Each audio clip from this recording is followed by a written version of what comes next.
தன்னோட குலதெய்வமான அந்த அச்சங்கோயில் அரசன் கிட்ட போய் ஒரு நாள் வேண்டிக்கிறார். பகவானே, உன்னை விட்டா எனக்கு வேற வழி கிடையாது. நீ தான் கேட்கிற வாழ்க்கை கேட்கறதெல்லாம் கொடுக்கக்கூடிய கருணாமூர்த்தி. நீ எனக்கு குழந்தைய கொடுக்கணும். இந்த குழந்தை நல்லபடியா நான் வளர்த்து என்னோட பெரிய வேத வித்து. அவர் வேதங்கள்லாம் நல்லா தெரிஞ்சவர். அவர்கிட்ட இல்லாத சொத்தும் கிடையாது, இல்லாத புத்தியும் கிடையாது. பெரிய வேத வித்து.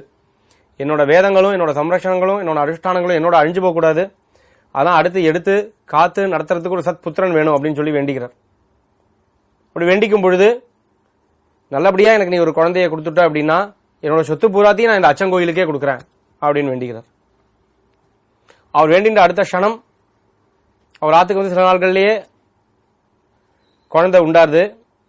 அப்படி கரு உண்டாகி அடுத்த 10 மாதங்கள்ல நல்ல ஒரு சத் புத்திரனா பிறக்கிறான்.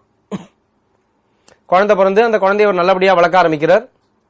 இப்படியே வளர்ந்து காலப்போக்கில் அந்த குழந்தைக்கு உபநயனம் பண்ணக்கூடிய காலம் வருது.